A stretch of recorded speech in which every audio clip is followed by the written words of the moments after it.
Hi, I'm Dr. Tracey Marks, a psychiatrist, and I make mental health education videos. Today, I'm talking about narcissism. I've gotten multitudes of requests to talk about narcissism, and I've put it off for a long time because it's a very complex topic, and I want to do it justice. Narcissism has several facets to it. Here are some of the terms you've probably already heard: narcissism, pathological narcissism, malignant narcissism, narcissistic personality disorder, narcissistic vulnerability, narcissistic injury, and narcissistic abuse. In this video, I'm only going to talk about healthy narcissism. Narcissism is not a diagnosis, it's a psychological concept that helps explain or define human behavior. Another term for this is a psychological construct.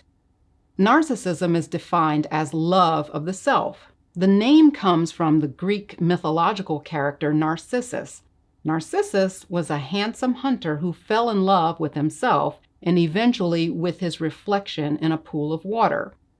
When he leaned down to kiss his reflection, he couldn't see his face, so he continued to stare at the reflection until he died of thirst. In its most basic form, narcissism, as we use the term today, is neither good nor bad. It's on a spectrum of healthy to pathological. Healthy narcissism is the ability to take pleasure in yourself and your accomplishments. You develop a healthy level of narcissism in childhood when you have parents who allow you the freedom to form your own opinions and express your most vulnerable emotions in a supportive environment without criticism and shame. So in essence, you're supposed to love yourself. Think of it as a fortress that's built with an impenetrable core.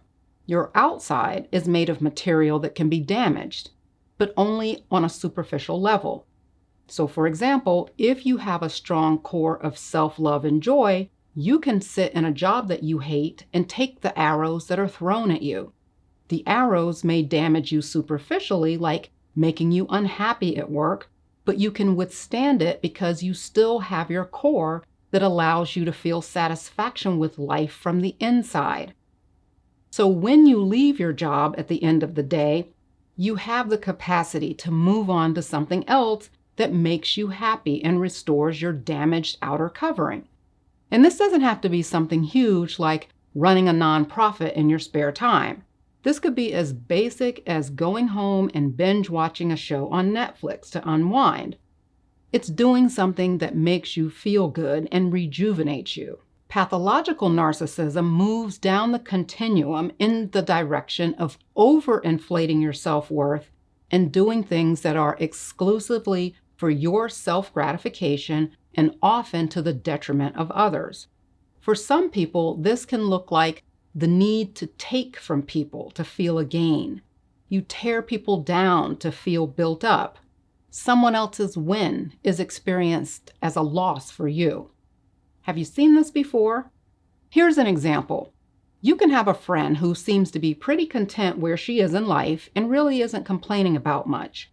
And you tell her that you're buying a new house with a gorgeous backyard and a waterfall. But she's not very happy for you. Maybe she says, "Why do you need a waterfall? That's just going to be a lot of upkeep." Or she says, "A waterfall? Must be nice." You don't understand it because she just bought a house last year and seemed happy in her new home. Why can't she share your enthusiasm? Because she has this gut feeling that regardless of what she already has, when someone else gets something, it feels like she's lost something. Behind the pathological narcissism is a perpetual need to fill your cup because it always seems to be empty. Everything is weighed against, "What about me?"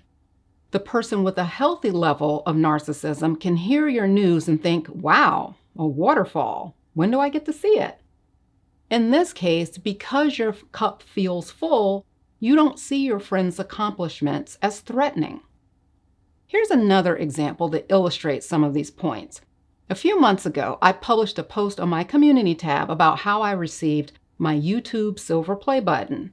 The Silver Play button is an award given by YouTube when you reach 100,000 subscribers. When I got to 100K, I was looking forward to getting the play button, but it didn't come. So I figured I'd been overlooked. I was disappointed because I'd seen other creators get theirs, but oh well, I moved on. A year later, I got it in the mail and was excited to finally get it and posted about it. I got a lot of wonderful comments congratulating me, and it made me feel really good. Then I got this comment from a person that I'll call Loving Joe. I've taken down the comment so you can't track who he really is, but this is what he said. Loving Joe said, "Narcissist, do any of your virtual patients ever get comparable recognition for their achievements? Ever? One of their achievements is putting you over the 100K threshold, but you get the award." Eknath Aswaran once observed that most people's communication can be summarized as meaning, "I love me. This is what your image says to me," one of your virtual patients who is unsubscribing. I thought this was a really sad commentary about Joe's state of mind. He calls me a narcissist, which has practically become profanity on YouTube. I'm guessing he was hoping to shame me with that. But here's the real sad part. Instead of being happy for me, he focused on how he, nor anyone else watching my videos, gets an award.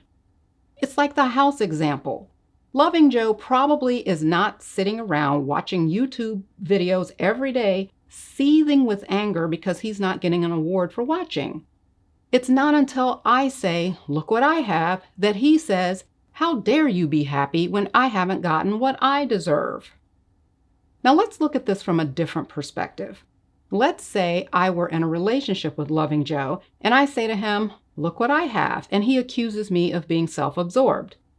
If I had my own insecurities such that I didn't have the strong inner fortress of confidence and self-love, and I believe he's a smart guy and really knows what he's talking about, I may feel shamed and think that I'm a bad person. I don't want to be self-absorbed or selfish, so then I downplay my accomplishments.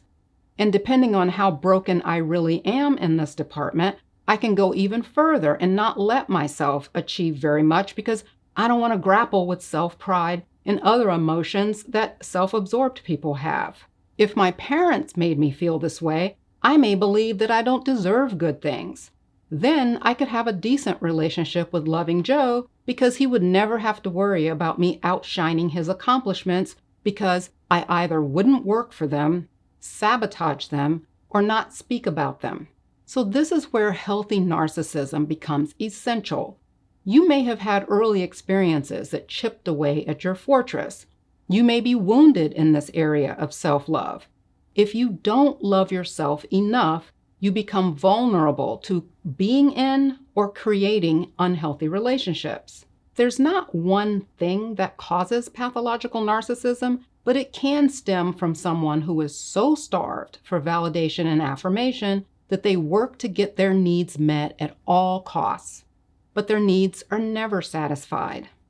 My supervisor in residency training gave me a saying that I thought was very descriptive of this. When you're a child, if you get 2 cookies with love, 2 cookies will always be enough. If you get 2 cookies without love, no amount of cookies will ever be enough. So what do you do if you didn't get your cookies with love? It's a lot of work to change ingrained beliefs from your past, and it usually takes a professional to help you with this. But a general way to look at this is, rather than spending your life constantly chasing after more cookies, you have to find another source of validation that you can control.